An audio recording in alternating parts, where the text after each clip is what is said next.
Hello YouTube. This is the first of my comic book videos. I've been wanting to make some for quite a while now, but I could never really think of a good subject. What I'm going to do today is talk about two comics that I dug up while I was cleaning things up and going through my long boxes to see what I have buried here. They're both a little off the wall. They're not the normal stuff that you'll see on YouTube. I don't think there's any videos about them. Maybe there is. The first one is called Glueboy. Glueboy was a local comic from, I believe it was East Hampton, Mass. And these guys, they must do some drugs, I think, because they're a little whacked out. I don't think normal people can think of stories like this. I mean, it's funny, it's interesting. I have a really weird sense of humor, so I can appreciate it. Basically, the premise is that this kid was socially awkward and didn't have any friends, was very introverted, so his parents bought him some snap-together models, and he loved them. And he kept building them and building them. And then one day he got a glue-together model. And started to notice he liked the smell of the glue and how it made him feel. And he became a glue head, basically. And he has these odd thoughts, and he seems to be always walking around in a glue haze. And that's how his adventure begins. One day he decides he wants a third nipple.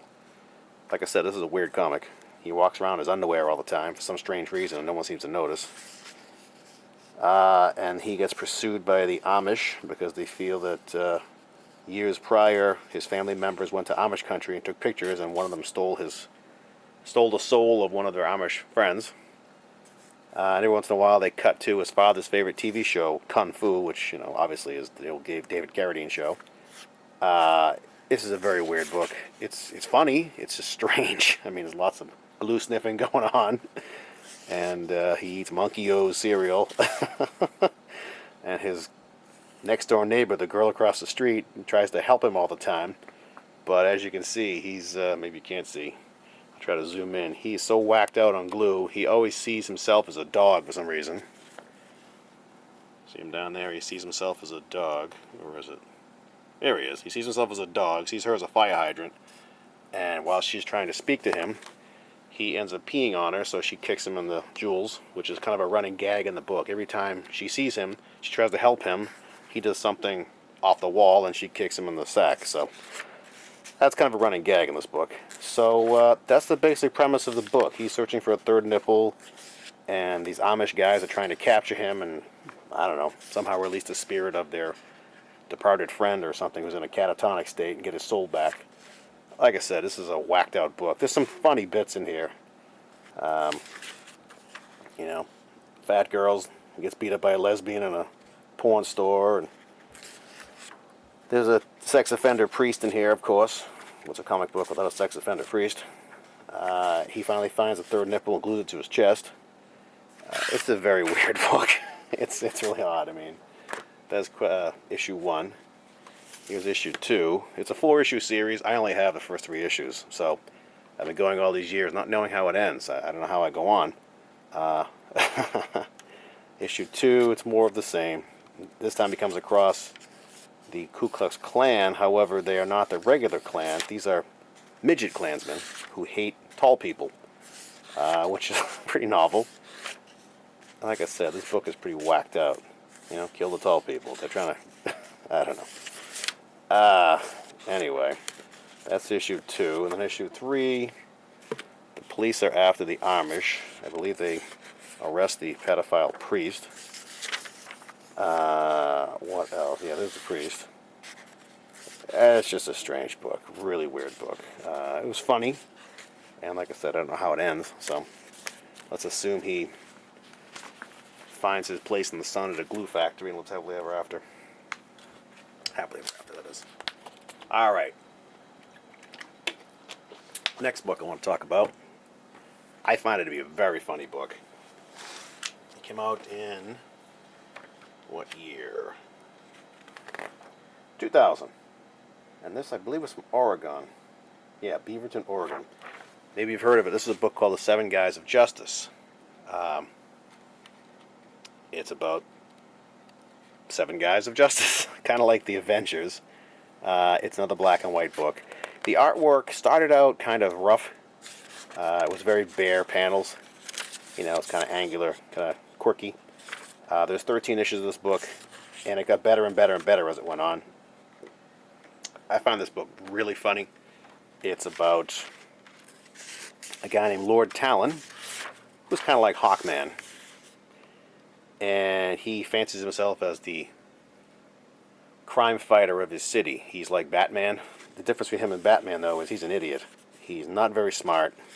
He thinks he's brilliant. And nothing you can say will change his mind. Thinks he is invincible, and he's got the Talon cave and the Talon car. He's obviously got a lot of money behind him, like Bruce Wayne. I don't think they ever tell you who he really is.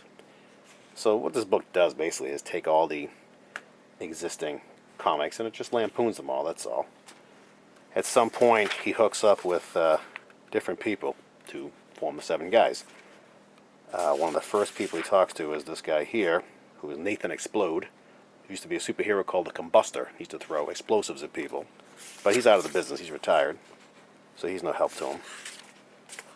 And then he seeks out his old friend. Well, not really a friend. This is Russell Hinckley, who somehow Lord Talon turned into a monkey. I guess there was an experiment, and Lord Talon screwed it up, and this guy got stuck in the body of a monkey. And his body was destroyed, so he can never be human again. So he hates Lord Talon. And their whole running thing is every chance he gets, he tries to kill Lord Talon. He tries to choke him or bite him or whatever. And they call him Ugly Monkey. And he actually is a professor. He's intellectual. He knows what he's doing. He's very smart. And then they come up with this girl called Nighty Night, which was, I don't know if there's a good picture of her somewhere. Really novel idea. She is an actual crime fighter like Wonder Woman, which is also a model. So she wears lingerie all the time. And somehow she doesn't understand that men find her outfit very provocative. Yeah, she was very straight-laced and not too streetwise. So that was pretty funny.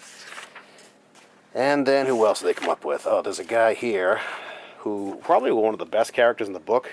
You know, hardcore vigilante like the Punisher. He uses, well, actually I shouldn't say he. They never really disclosed it was a guy or a woman, because the outfit is a hooded deal that says World's Greatest Mom on it. This person wears kitchen gloves, mitts I guess you call them. Uses a bow and arrow like Hawkeye or Green Arrow. Has a kind of apron thing going on. And this person is called Hunter Gatherer. And like I said, they never tell you if it's a man or a woman. You can't hear the voice, so you really don't know. I think actually at some point they do actually ask if it's a guy or woman. I don't think they even know. So this person joins the team. And shortly after that, they're joined by this huge Atlantean fellow who's part fish, part whatever he is. And his name is Moray Earl, they call him. So it's these guys, and they have like an old Hostess Twinkies ad in the back with the surprise. And you know, surprise was one of those goofy, Marvel Hostess ads in the 70s. And the surprise ends up joining the group at some point. Here's issue 2. There's Moray Earl. Trying to see when the next person comes on board. But the next person to join the group, I believe, is the son of Nathan Explode, who was the Combustor. There he is. He's in issue 3, I guess. And this kid's name is Johnny Explode. And you can see the surprise to join the group there, too. And the surprise is really he's a clown. He has no powers. He's not even strong. He's just an actor. He thought it would be cool for his career to join these guys, so he joins up with them. And that's kind of how the book goes along. I believe the other joke was there's only 6 of them. 1, 2, 3, 4, 5. Oh, there were 7. Okay. And they have, like I said, 13 issues. Here's issue 4.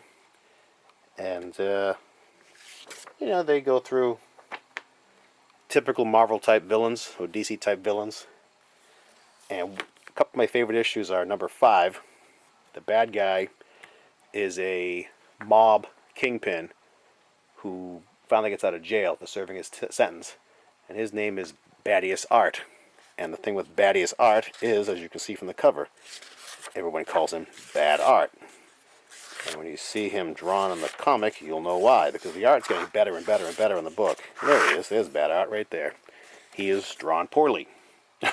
I believe actually the author of the book, what's his name? I think it's Brian Joynes. Brian Joynes. He actually drew Bad Art. And you can see he's just a scruffy looking picture a 4-year-old would draw. So it's pretty funny that, they're all drawn as super people usually are. He's drawn like a child drew him. I don't know, it worked for me. I thought it was hilarious. And they take down Bad Art, put him back in the big house. And then the next issue, my second favorite, well, probably neck and neck with Bad Art, is this guy. They're trying to have a drive to get members in the group. I believe Hunter-Gatherer left, so they're short one person. So they have to have a superhero drive, like the Fantastic Four did back around issue, was it 167, 8, 9, that area, when the Frightful Four showed up? That was one of my favorite Fantastic Four stories. Anyway, this guy tries to join up, and his name is Mr. Happy Jetpack. And Mr. Happy Jetpack obviously flies and has a helmet like Juggernaut, but he is a raging alcoholic, and he has an awful disposition.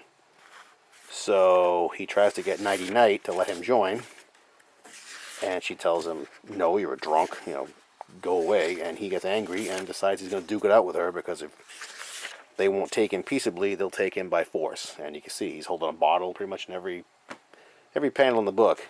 And it's pretty funny. It's a pretty funny fight. It lasts about the whole issue. I thought he was a hilarious character, just the way they write him, and I don't know. The book worked for me.